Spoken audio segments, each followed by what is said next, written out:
அல்லாஹ்வின் நல்லடியார்களே, அன்பார்ந்த தோழர்களே, தோழிகளே, அல்லாஹ்வுடைய மாபெரும் கருணையால் ஈது பெருநாளை கழித்து இந்த ஜும்மாவை நாம் அடைந்திருக்கிறோம்.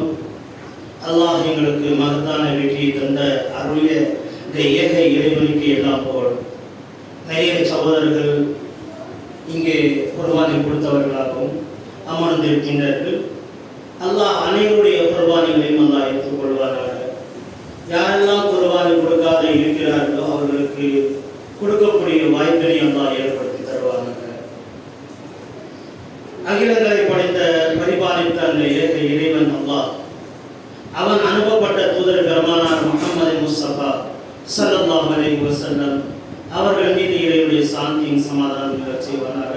அவரை பின்பற்றி வாழ்ந்த அந்த சஹாபாக்கள், தாபியங்கள், தபே தாபியங்கள், கலபாயங்கள், ராஷிதீன்கள், எண்ணற்ற நல்லடியார்கள் மீதும் குறிப்பாக நம்மீதும் இறைவனுடைய சாந்தியும் சமாதானம் நிலவச் செய்வானாக.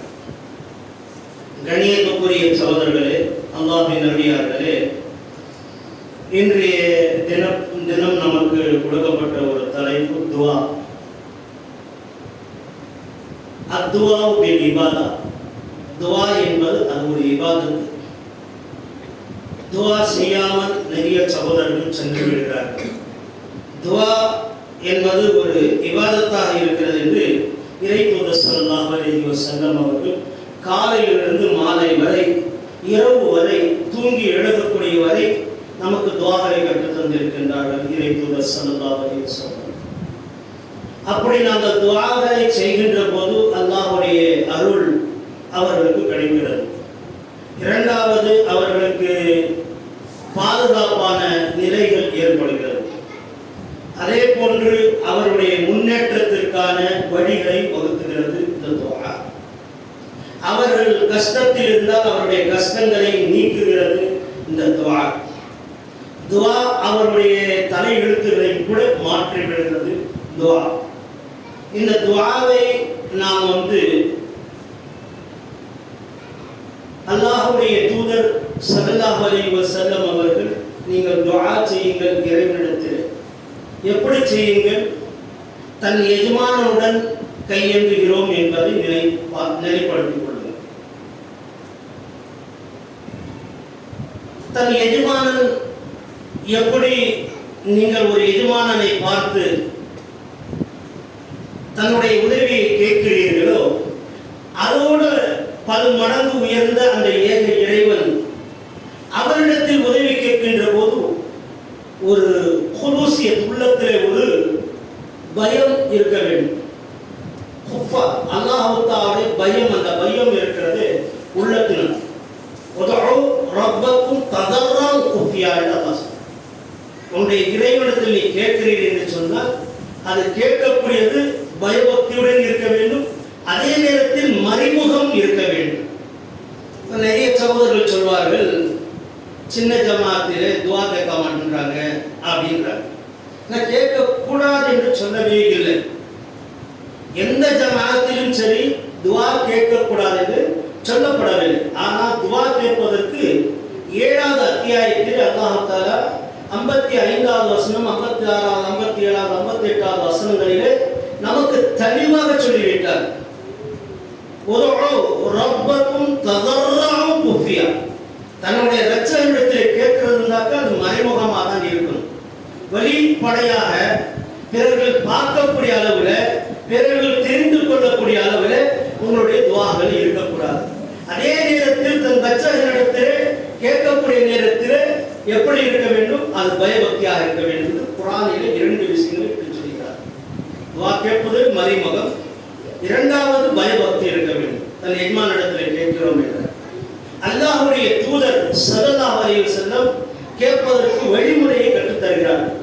தன் இரு கரங்களையும் உயர்த்தி, எப்படி மனிதனிடத்திலே கையை ஏந்துகிறீர்கள், யார்கிட்டாவது எஜமானிட்ட கை ஏந்துவதற்காக கை நீட்டுறீங்க, அந்த மாதிரி தன்னுடைய ரப்பிடத்தில் இங்கே எஜமானருக்கு ஒரு கை ஏந்துகிறீர்கள். ஆனால் உங்களை படித்து பரிபாலித்தவனுக்கு 2 கை ஏந்துகிறீர்கள். அது கையை ஏந்துவது, சேர்த்து வைப்பது அல்லது விரித்து வைப்பது, இது உங்களுடைய உரியதற்காக. ஆனால் அல்லாஹ்வுடைய தூதர் ஸல்லல்லாஹு அலைஹி வஸல்லம் கையை உயர்த்தி தான் இறைவனிடத்தில் கேட்டிருக்கிறார்கள். 2 அக்கல்களை தெரியக்கூடிய அளவில் கைகளை உயர்த்தியிருக்காரு. அந்த துவா செய்யும் போது என்ன செய்வாங்க, சில பேர் அப்படி கையை உடைச்சிக்கிட்டு இப்படி இப்படி ஆடிக்கிட்டு இருப்பாங்க. இது கண்ணியம் இல்லை. கண்ணியம் என்பது தன் எஜமானர் ஒருவர் இருக்கிறாங்க, எவ்வளவு பணிவாக கையேந்துவீர்களோ அதோடு 99 மடங்கு பணிவாக கையேந்துவது. கொஞ்சம் துவா செய்ய போதும், நிறைய துவா செய்வதும் இல்லை, கொஞ்சம் துவா செஞ்சாலும் அது பக்குவமாக இருக்க வேண்டும், அது நிரந்தரமாக தங்களுடைய துவாராக இருக்க வேண்டும். இது ஞாபகத்தில் வைத்துக் கொள்ள வேண்டிய ஒரு விஷயமா. அடுத்தபடியாக அல்லாஹ்வுடைய தூதர் ஸல்லல்லாஹு அலைஹி வஸல்லம் துஆவிலே முதன்மையாக கையெடுத்து துஆ கேட்பது அல்லது கை விட்டு துஆ கேட்பது. இதையும் கூட, அதாவது நாம் ஒருவரை பார்த்து சொல்றோம் அல்லாஹ் உன்னை நல்லா வைக்கட்டும், அதே நேரத்தில் கக்கசுக்குள்ளார போறோம், கக்கசுக்கு போறோம், அங்க போனோட கையை வச்சுக்கிட்டு அல்லாஹ் நீ அவுது பிக்கமில்ல குப்சி வல் கவாயிஸ்னு போக மாட்டோம்.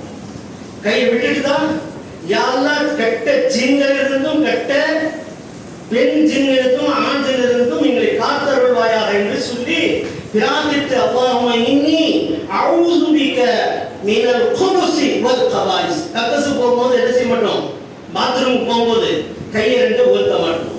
அதே நேரத்தில் பள்ளிவாசலுக்கு வரோம், மஸ்ஜிதுக்கு வரல, மஸ்ஜிதுக்குள்ள வரும்போது அல்லாஹும்ம அஃப்தாலி அல்லாஹ் ரஹ்மத்திக், யா அல்லாஹ் உன்னுடைய ரஹ்மத்தினுடைய கதவை எங்களுக்கு திறந்து விடுவாயாக.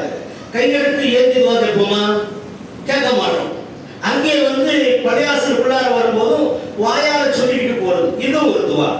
பள்ளிவாசல் இருந்து வெளியே போறோம், அல்லாஹும்ம இன்னி அஸ்அலுக மின் ஃபضلி, யா அல்லாஹ் உன்னுடைய ஃபضலினுடைய கதவை எங்களுக்கு திறந்து விடுவாயாக என்று பிரார்த்தித்தமாக வெளியேறுவது.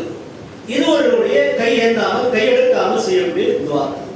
இதே போல தூங்க செல்கிறோம், அல்லாஹும்ம பிஸ்மிக அமுது வாஹியா, யா அல்லாஹ் உன்னுடைய பெயரை கொண்டு நான் தூங்குகிறேன் என்பது.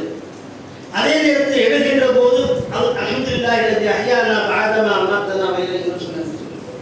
இதே போல காலை பொழுது மாலை பொழுது அடைகிறோம், அல்லாஹும்ம இன்னி அஊது பிக மின் அல்லாஹ் அல்ஹம்துலில்லாஹி அல்லதி அஸ்ஹப அனில் அல்லாஹ். இது அந்த துஆவை அல்லாஹ்வுடைய தூதர் சொல்றாங்க, காலையிலிருந்து மாலை நீங்கள் துஆ கேளுங்கள், அல்லாஹ்விடத்திலே காலை துஆகள் இருக்கிறது, மாலை துஆகள் இருக்கிறது, அந்த துஆகளை நீங்கள் சரியாக கேளுங்கள் என்று நபிகள் நாயகம் ஸல்லல்லாஹு அலைஹி வஸல்லம் நமக்கு கற்றுத் தந்தார்கள். நிறைய துஆகள் காலை மாலையில் இருக்கிறது. அதே நேரத்தில் ஷைத்தானிடத்திலிருந்து பாதுகாப்பு மாலையிலே நபிகள் ஸல்லல்லாஹு அலைஹி வஸல்லம் சொல்றாங்க, அஊது பி கலிமாத்தில்லாஹி தாம்மாத்தி மின் ஷர்ரி மா கலக. அல்லாஹ்வுடைய தூதர் ஸல்லல்லாஹு அலைஹி வஸல்லம் ஒரு நபி தோழர் வரார், வந்து அல்லாஹ்வுடைய தூதரே எனக்கு தேள் கொட்டி விட்டது என்றார்.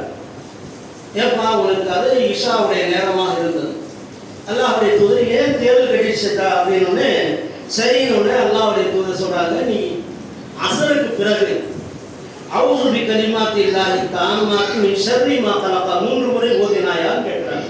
யாரும் சொல்ல நான் ஓதலை அப்படின்றாங்க. ஆனால் தான் ஷைத்தான் கொட்டிச்சு உனக்கு அப்படின்றாங்க. தேள் இல்லை, ஷைத்தான். என்ன அதுக்கு நீங்க என்ன செய்யணும், அஊது பி கலிமாத்தில்லாஹி தாம்மாத்தி மின் ஷர்ரி மா கலகன்னு அஸருக்கு பிறகு இந்த துஆவை கேட்கணும். இதுல நம்ம கையை தூக்குறோமானாக்க கையை தூக்குறது என்ன 3 முறை ஓதி நம்முடைய மேலே ஊதி கொள்ளலாம். அது நமக்குரிய விஷயங்கள் ஓதி கொண்டாலும் போதுமானது. அது பிரார்த்தனை, இது ஒரு பிரார்த்தனையாக இருக்கிறது. இதே போல ஒரு நிக்காஹ்ல இருக்கிறது. நிக்காஹ்ல அல்லாஹ்வுடைய தூதர் ஸல்லல்லாஹு அலைஹி வஸல்லம் என்ன செய்றாங்க, அற்புதமான துஆவை கற்றுத் தந்தாங்க, நிறைய துஆகளை கற்றுத் தந்தாங்க. நிக்காஹ் முடிஞ்சிச்சுன்னு சொன்னா ஒரு நபரை பார்த்தாங்க, பாரக்கல்லாஹு லக வ பாரக அலைக வ ஜமா பைனகுமா கேதை, இதோட ஒரு சிறந்த துஆ இருக்கிறதா என்று சொன்னால் இல்லை. உலகத்தில் பாரக்கல்லாஹ், அல்லாஹ் பரக்கத்து செய்வான், பாரக்கல்லாஹ் உங்களுக்கு மேலும் பரக்கத்து செய்வானாக, வ ஜமா பைனகுமா கேதை, நீங்கள் இருவரும் சேர்ந்து கையாள காரியங்களில் ஈடுபடக்கூடியவர்களாக ஆக்கி வைப்பாங்க. இது இவ்வளவு பெரிய அழகான துஆகளை கற்றுத் தந்திருக்கார் நபிகள் நாயகம் ஸல்லல்லாஹு அலைஹி வஸல்லம். இப்படி துஆகளை இதுக்கு கையேந்தணும்னா கையேந்த தேவையில்லை. இதே போன்று துஆகளில் கையேந்தக்கூடிய துஆகள் இன்னும் இருக்கிறது. அது நீளமான துஆகளை தனிமையில கேட்டிருக்காங்க, இருட்டில் கேட்டிருக்காங்க, இரவுடைய பகுதியில் எழுந்து நபிகள் நாயகம் ஸல்லல்லாஹு அலைஹி வஸல்லம் கேட்டிருக்காங்க. முதல்ல இறைவனை போற்றி புகழுங்கள். எப்படி புகழ்ந்தா, 7 வானத்துக்கு சொந்தக்காரனை, சூரியன் சந்திரன் சந்திரனுக்கு சொந்தக்காரன். தமிழ்ல உங்களுக்கு வீரமா சொல்றேன்.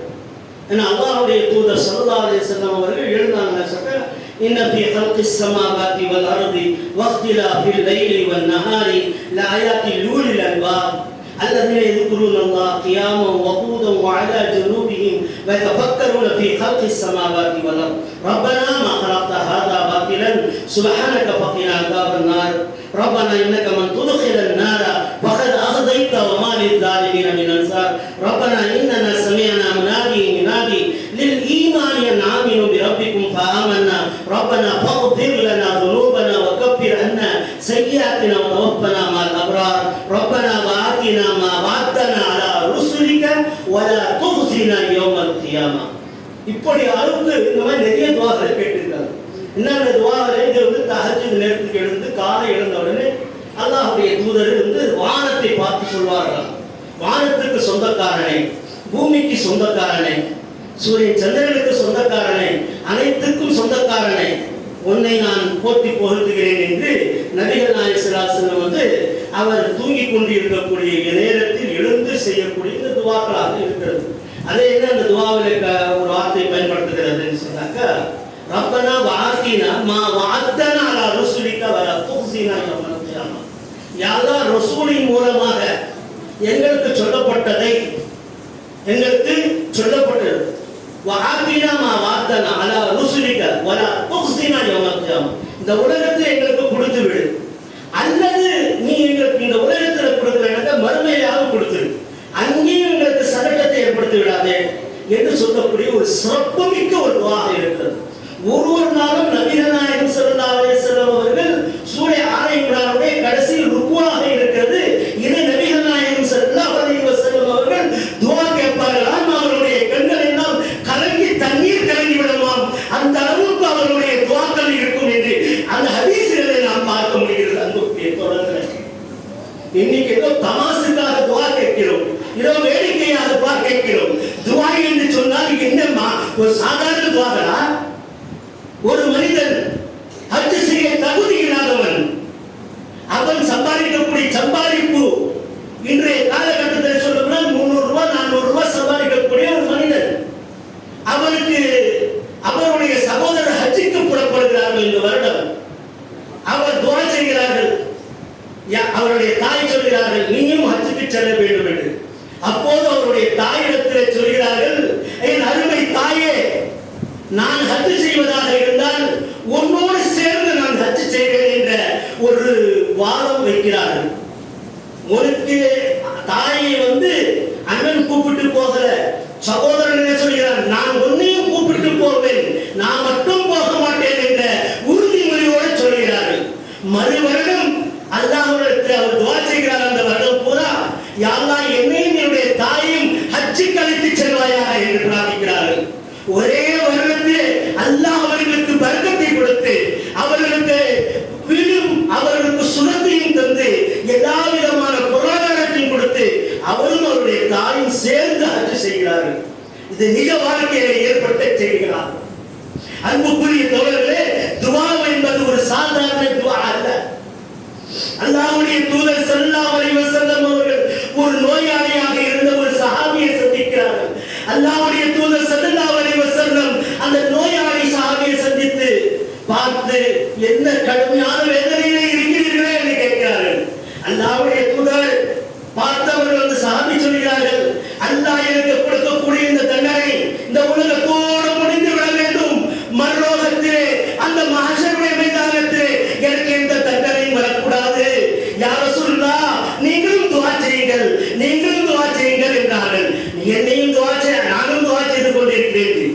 அல்லாஹ்வுடைய தூதர் ஸல்லல்லாஹு அலைஹி வஸல்லம் சொன்னார்கள், இந்த உலகத்தோடு முடிந்து விட வேண்டும் என்று நீ துஆ கேட்கிறாயே, அப்படி கேட்காதே, இப்படி துஆ கேளு என்று அல்லாஹ்வுடைய தூதர் அந்த சஹாபிக்கு கற்றுத் தருகிறார்கள். யா ரசூலுல்லாஹ், எப்படி துஆ கேட்க வேண்டும்? இங்கே என்னுடைய பாவங்கள் மன்னித்து ஈரும் சிறப்புமாக இருக்க வேண்டும், நோய் நொடி இல்லாமல் இருக்க வேண்டும், நான் மறுமையிலும் அங்கே நல்ல சுகத்தோடு இருக்கும். யா ரசூலுல்லாஹ், எனக்கு சொல்லித் தாருங்களே ஒரு துஆவை என்றார்கள். அல்லாஹ்வுடைய தூதர் ஸல்லல்லாஹு அலைஹி வஸல்லம் அவர்கள் அவன் நாவால் கண்ட துஆ சிறந்த துஆ இருந்தது. அந்த துஆ என்ன இருந்தது? சிம்பிளாக நாம் பார்ப்பதற்கே சிறந்த துஆ இருந்துச்சு. என்ன துஆ அது? ரப்பனா, என்னுடைய ரப்பே, ஆதினா ஃபித் துன்யா ஹஸனா, இந்த உலகத்தில் எனக்கு வழங்குவாய அழகிய வாழ்க்கை, சிறந்த வாழ்க்கை தருவாயாக. என்னுடைய பாவத்தை மன்னிக்கப்பட்டு அழகிய முறையை எனக்கு தந்தருள்வாயாக. எனக்கு அழகிய வாழ்க்கை ஏற்படுத்தி தருவாயாக. என்னுடைய குடும்பம் அழகிய ஆக்கி தருவாயாக. என்னுடைய வியாபாரம் அழகாக ஆக்கித்தா. ரப்பனா ஆத்தினா ஃபித் துன்யா ஹஸனா, துனியாவை ஹஸனாவாக்கித்தா, அழகிய முன்மாதிரி ஆக்கித்தா என்று அல்லாஹ்வுடைய தூதர் ஸல்லல்லாஹு அலைஹி வஸல்லம் சொல்கிறார். ரப்பனா ஆத்தினா ஃபித் துன்யா ஹஸனா வ ஃபில் ஆখিরাতি ஹஸனா, யா அல்லாஹ் ஆখিরাத்திலும் என்னுடைய வாழ்க்கை ஹஸனாத்துடைய வாழ்க்கையை எடுத்துத்தா, அங்கே ஆখিরাத்துடைய வாழ்க்கையும் அழகிய வாழ்க்கையை எடுத்துத்தா, அங்கேயும் அழகிய வாழ்க்கையை ஏற்படுத்தித்தா என்று சொல்லக்கூடிய பிரார்த்தனை அல்லாஹ்வுடைய தூதர் அந்த சஹாபிக்கு சொல்லித் தருகிறார்கள். அந்த சஹாபி கதறாக அழுகிறார்கள், அப்பே கையெழுத்துகிறார்கள். ரப்பனா ஆதினா ஃபித் துன்யா ஹஸனா வ ஃபில் ஆখিরাতি ஹஸனா வ கினா அஸாபன் நார். யா அல்லாஹ், என்னுடைய நரக வேதனையிலிருந்து காத்தருள்வாயாக. ரப்பனா ஆதினா ஃபித் துன்யா ஹஸனா வ ஃபில் ஆখিরাতি ஹஸனா வ கினா அஸாபல் கப்ர் வ கினா அஸாபத் தைன். யா அல்லாஹ், கபருடைய வாழ்க்கையிலிருந்து விடுதலை தா. என்ன அழகான துஆங்க பாருங்க. வெற்றி பெறுவது எங்க? உலகத்தில் வெற்றி இந்த துஆவிலே. அல்லாஹ் எனக்கு அழகிய வாழ்க்கையை ஏற்படுத்தித்தா என்று கேட்கிறதுனால அதே நேரத்தில் ஆகிரத்துடைய வாழ்க்கை நல்லதாக்கித்தா என்று கேட்கிறார். வகினா அஸாபன் நார், நரகத்துடைய வேதனையிலிருந்து காப்பாற்றுவார். வகினா அஸாபல் கப்ர், நாலாவது வார்த்தை என்ன? கபருடைய வேதனையிலிருந்து காப்பாற்றுவார். ஐந்தாவது வார்த்தை அஸாபுத் தைன். என்ன சொல்கிறார்கள்? அஸாபுத் தைன், கடனுடைய வாழ்க்கையிலிருந்து என்னை காப்பாற்றி தருவார். ஏன்னா கடன் என்பது உலகத்திலே ஒரு பெரிய மோசமான வேதனை. அல்லாஹ்வுடைய தூதர் ஸல்லல்லாஹு அலைஹி வஸல்லம் அவர்களிடத்திலே ஒரு ஜனாசாவை கலந்து வைக்கப்பட்டார்கள். அந்த ஜனாசா தொழுவிப்பதற்காக முந்தி சென்ற போது அல்லாஹ்வுடைய தூதர் கேட்டார்கள், இவன் மீது ஏதாவது கடன் இருக்கிறதா? அப்போது அவருடைய குடும்பத்தார்கள் சொன்னார், யா ரசூலுல்லாஹ், கடன் இருக்கிறது என்றார்கள். அப்படியா? நான் ஜனாசா தொழ வைக்க மாட்டேன் என்றார். பாவாளிகள் என்று சொன்னால் கடனோடு பெரிய பாவம் இல்லை, ஆகையால் இவருக்கு நான் ஜனாசா தொழ வைக்க மாட்டேன் என்றார். உடனே அவருடைய மகனார் வந்தார். அல்லாஹ்வுடைய தூதரே, இந்த மௌத்தாளியுடைய கடனை நான் சுமையை நான் ஏற்றுக் கொள்கிறேன், நீங்கள் தொழுவீர்கள் என்றார். அப்படி என்றால் இன்று தினத்திலிருந்து அவருடைய கடனுக்கு நீங்கள் சுமையாக இருக்கிறீர்கள் என்று கூறிவிட்டு அல்லாஹ்வுடைய தூதர் ஸல்லல்லாஹு அலைஹி வஸல்லம் ஜனாசா தொழுவித்தார். இதுதான் இந்த 5 வார்த்தைகளை நம்ம கற்றுக்கிறார்கள். ரப்பனா ஆதினா ஃபித் துன்யா ஹஸனா, ஹஸனா அழகிய வாழ்க்கை இந்த உலகத்தில் எனக்கு தந்துட்டார். வகினா ரப்பனா ஆதினா ஃபித் துன்யா ஹஸனா வ ஃபில் ஆখিরাতি ஹஸனா, ஆখিরাத்துடைய வாழ்க்கை எனக்கு சரியா இருக்கா. வகினா அஸாபன் நார், நரகத்துடைய வேதனை எனக்கு தூரப்படுத்து. வகினா அஸாபல் கப்ர், கபருடைய வேதனை தூரப்படுத்து. வகினா அஸாபத் தைன், ஐந்தாவது கடனுடைய தொல்லையிலிருந்து என்னை தூரப்படுத்து. இன்னைக்கு மௌத்தானாலும் நான் கடனாளி இல்லை என்ற நிலையிலே மௌத்தாக வேண்டும். அன்புக்குரிய தோழர்களே, ஒரு துஆ இருக்கிறது, தங்களுடைய தலையெழுத்தை மாற்றி விடுகிறது. எப்படி மாற்றுகிறது என்பதை இப்போது பார்த்துக் கொள்வோம். ரப்பனா, அல்லாஹ்வுடைய தூதர் ஸல்லல்லாஹு அலைஹி வஸல்லம் அவர்கள் கூறினார்கள், யாருக்காவது ஒரு 20 வயதில் மௌத் வருவதாக இருக்கிறது, எனக்கு தக்தீர்ல எழுதிச்சு, என்னுடைய தக்தீர்ல எழுதி இருக்கு என்னன்னு, இன்னைக்கு உனக்கு மௌத் உண்டு. ஆனா நான் கையெழுத்து துஆ கேட்கிறேன், யா அல்லாஹ் என்னுடைய வாழ்க்கை நீடித்தா அப்படின்னு. அல்லாஹ் கபூலாக்கி விட்டால் அவனுக்கு அதை 10 மடங்கு உயர்த்தி விடுகிறார்.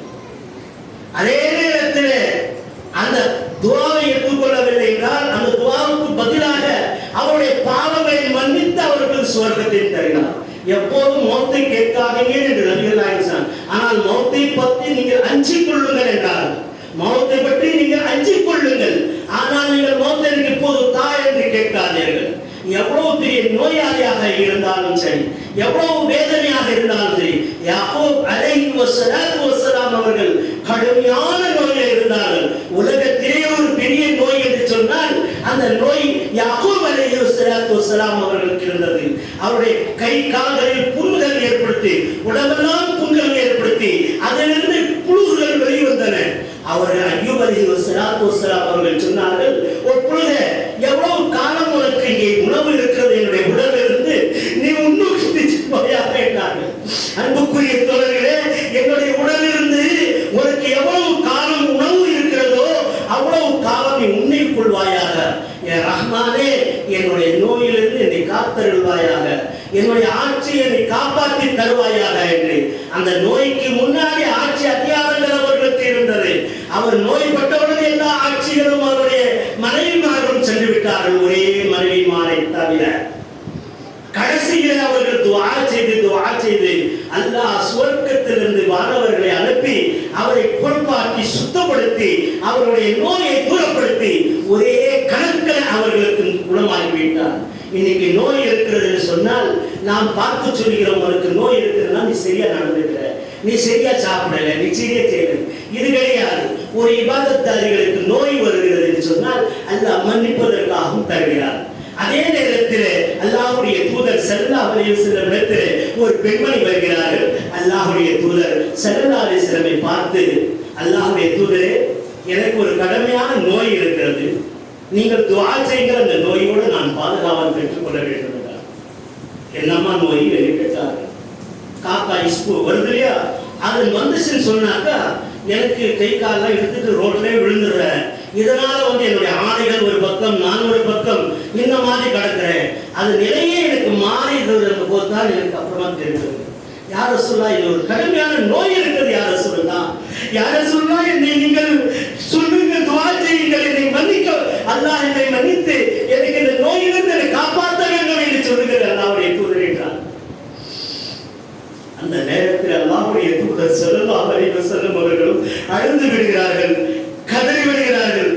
கேட்கிறார், அம்மையாரே, ஓ அம்மையாரே, நீங்கள் இந்த வேதனையில் இருப்பது சிறந்தது, உங்களுக்கு சொர்க்கம் கிடைக்கக்கூடியதாக இருக்கிறது. உங்களுக்கு சொர்க்கம் வேணுமா அல்லது குணம் வேணுமா என்று கேட்டார்கள். யா அல்லாஹ், அல்லாஹ்வுடைய தூதரே, எனக்கு குணம் ஏற்பட வேண்டும், எனக்கு நிம்மதி ஏற்பட வேண்டும், இந்த நோய் தூரப்பட வேண்டும் என்று நான் ஆசைப்படுகிறேன். ஆனால் சொர்க்கத்தையும் ஆசைப்படுகிறேன். ஒன்று கேள்வி என்றார்கள். அப்போது நோயில எனக்கு இருக்கட்டும், ஆனால் எனக்கு சொர்க்கம் கண்டிப்பாக கிடைக்க வேண்டும் என அல்லாஹ்வுடைய தூதர் ஸல்லல்லாஹு அலைஹி வஸல்லம் சொன்னார்கள், உத்தரவாதம் தருகிறேன், நான் உத்தரவாதம் தருகிறேன், உனக்கு சொர்க்கம் நிச்சயம் என்றார். அல்லாஹ்வுடைய தூதரே, நான் ஒன்னே ஒன்று கேட்கட்டுமா என்றார்.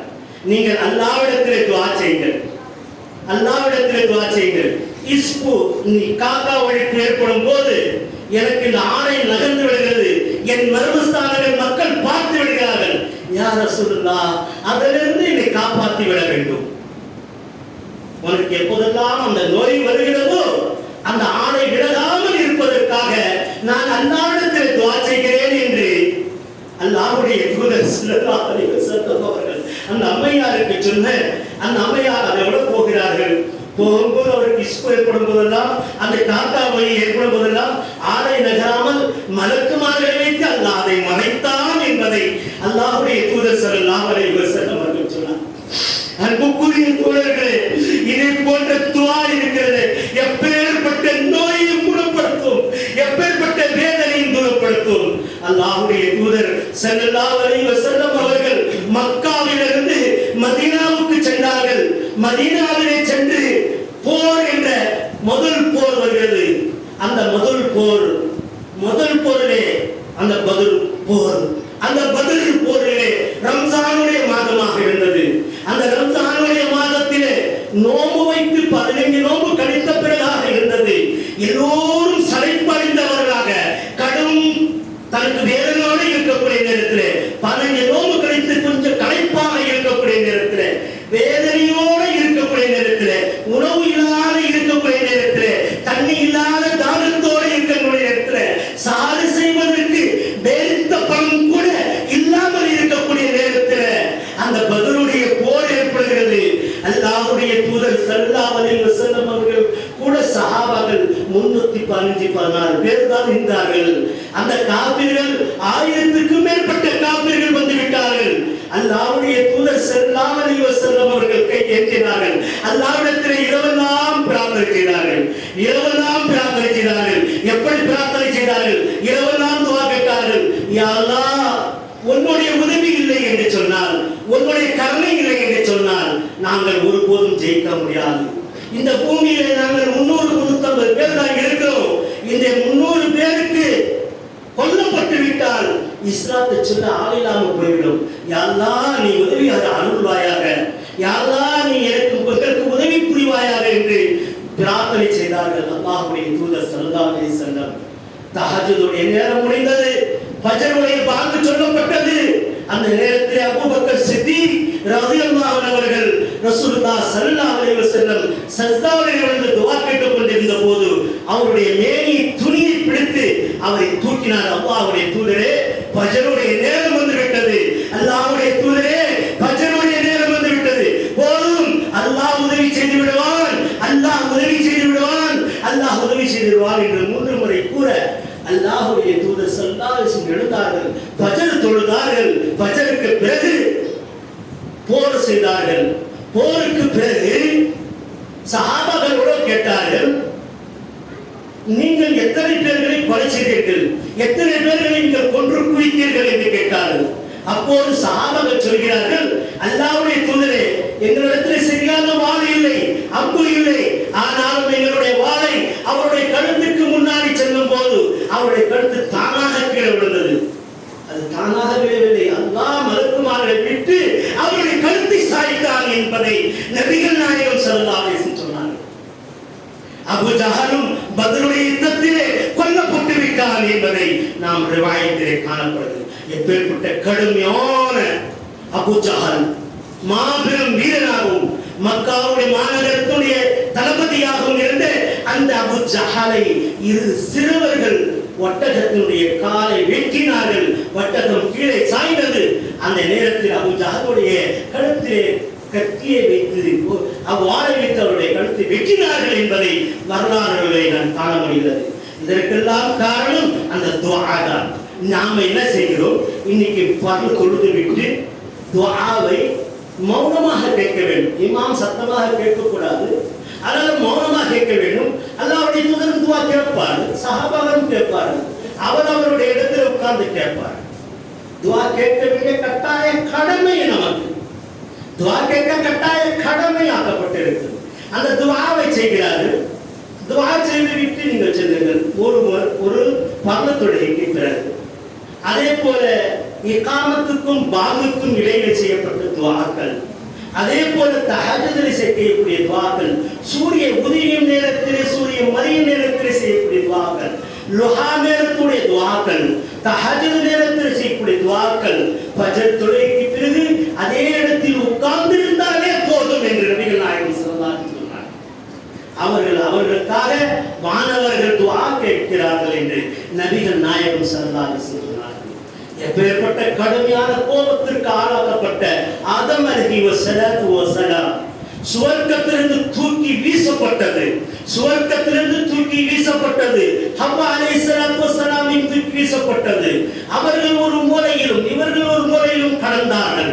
அப்போது கேட்ட துஆக்கள், கணவன் மனைவி பிரிந்திருந்தால் அவர் இஹ்லாஸுடன் துஆ கேட்டார், நிச்சயமாக அல்லாஹ் ஏற்றுக்கொள்வார். என்ன துஆ கேட்டார்கள்? ரப்பனா, என்னுடைய ரப்ப, ஸலம்னா அன்ஃபுஸனா, என்னுடைய ஆத்மாவில் நான் ஜுல்ம் செய்து விட்டேன், என்னுடைய ஆத்மாவில் அக்கிரமங்கள் புரிந்து விட்டேன். ரப்பனா ஸலம்னா அன்ஃபுஸனா வ இல்லம் தக்ஃபிர் லனா வ தர்ஹம்னா லனகுனன்ன மினல் காசிரின். யா அல்லாஹ், நீ மன்னிக்கவில்லை என்றால், நீ ரஹ்மத் செய்யவில்லை என்றால் நான் பெரிய வேதனைக்குரியவனாக அநியாயக்காரனாக ஆகிவிடுவேன் என்று நபி ஆதம் அலைஹிஸ்ஸலாத்து வஸலாம் அவர்கள் துஆ கேட்டார்கள். அந்த துஆ கேட்டுக்கொண்டே அரஃபா உடைய மைதானத்திலே உண்டிக்கு அந்த அரஃபாவுடைய மைதானத்தில் ஒன்று கூடுகிறார்கள். அவருடைய மனைவி அவரும். நாம் கேட்க வேண்டிய துஆ என்ன? கணவன் மனைவி ஒன்றுபடுத்துவதற்கும், அதே நேரத்திலே கன்னிய பெண்கள் அவர்களுடைய உறவை நல்ல முறையில் திருமணங்கள் ஏற்படுத்துவதற்கும், கணவன் மனைவிக்குள்ளாக இருக்கக்கூடிய பிரிவினைகளை இல்லாமல் இருப்பதற்கும் ரப்பனா ஸலம்னா அன்ஃபுஸனா வ இல்லம் தக்ஃபிர் லனா வ தர்ஹம்னா லனகுனன்ன மினல் காசிரின். ரப்பனா, என்னுடைய ரப்பே, ஆதினா ரப்பனா ஸலம்னா லலம்னா அன்ஃபுஸனா, என்னுடைய ஆத்மா மீது நான் அக்கிரமம் புரிந்து விட்டேன், அல்லது என்னுடைய மனைவி மீது நான் அக்கிரமம் புரிந்து விட்டேன், அல்லது என்னுடைய குடும்பத்தாரோட அக்கிரமம் புரிந்து விட்டேன். ரப்பனா ஸலம்னா அன்ஃபுஸனா வ இல்லம் தஃபிர் லனா, நீ மன்னிக்கவில்லை என்றால், வ தர்ஹம்னா, நீ ரஹ்மத் செய்யவில்லை என்றால், நான் அநியாயக்காரனாகிவிடுவேன், நீ என்னை மன்னித்து அருள்வாயாக. இது கணவன் மனைவி சொல்லிக்கொண்டே இருக்கக்கூடிய துவாக்களாக இருக்க வேண்டும். கேட்டுக்கொண்டு இந்த முதல் உரையை முடிவு செய்கிறேன். அன்புக்குரிய தோழர்கள், துவா கேட்கும் போது யாரையும் பார்க்கக்கூடாது, சத்தம் இருக்கக்கூடாது, யாரையும் முன்வைத்து துவா செய்யக்கூடாது. தங்களுடைய அமல்களை முன்னாடி வைத்து துவா செய்யலாம். தங்களுடைய அமல்கள் இருக்கிறது, அது முன்னாடி வைத்து துவா செய்யலாம். அது பின்னாடி நம்ம இன்ஷா அல்லாஹ் காட்டுவோம். நம்முடைய அமல்களில் முன்னாடி வைத்து, யா அல்லாஹ், நான் இந்த குர்ஆனை உனக்காக முடிச்சேன், நான் 5 வேளை உனக்காக தொழுகிறேன், நான் இந்த நற்காரியங்களை செய்தேன், இந்த மனைவி கணவன் மனைவியை சேர்த்து வைத்தேன், இந்த மாதிரிலாம் சில நமக்குள்ளாக இருக்கக்கூடியது தன்னுடைய ரப்பிடத்தில் சொல்லி துவா கேட்கலாம். இப்படி துவா கேட்கின்ற போது அல்லாஹ் ஏற்றுக்கொள்வார். அதே நேரத்தில் துவா முடிக்கும் போது தருவதை ஓதி, அதே போல அல்லாஹுக்கு போர்த்திய வண்ணமாக ஆரம்பிக்கும் போது அல்லாஹ்வுடைய போர்த்தி பொருத்த வேண்டும், ஸலவாத்து சொல்ல வேண்டும், தன் தேவையை முன்னாடி வைக்க வேண்டும். அதே நேரத்தில் முடிக்கும் போது ஸலவாத்து ஓத வேண்டும், அல்லாஹ்வை போர்த்தி துவா செய்து முடிக்க வேண்டும். இப்படி துவா செய்கின்ற போது நாம் துவா கேட்டதை பிறருக்கு சொல்லக்கூடாது, மனைவிக்கு கூட சொல்லக்கூடாது. அந்த மாதிரி துவா கேட்ட போது அல்லாஹ் கபூலாக்குகிறார். அல்லாஹ் தஆலா நம்முடைய பாவங்களை மன்னித்து அருள்வானாக. அல்லாஹ் எங்களுடைய நேர்வழியை காட்டி அருள்வானாக. எங்களுக்கு இஹ்லாஸ் மன தூய்மையை தந்து அருள்வானாக. வாழ்வோம் என்று சொன்னால் இறைவனுக்கு பொருத்தமான வாழ்க்கை வாழக்கூடியவர்களாகவும், மரணிப்போம் என்று சொன்னால் கலிமா தொய்பாவுடன் அல்லாஹ்வுடைய விருப்பத்தோடு மரணிக்கக்கூடிய பாக்கியசாலிகளாக ஆக்கி அருள்வானாக. ரப்பனா தகப்பல் துஆனா இன்னக அன்தஸ் ஸமீஉல் அலீம் வ துப் அலைனா இன்னக அன்தத் தவ்வாபுர் ரஹீம் யா மௌலா யா கரீமுர் ரஹீமீன் வல்ஹம்துலில்லாஹி ரப்பில் ஆலமீன்.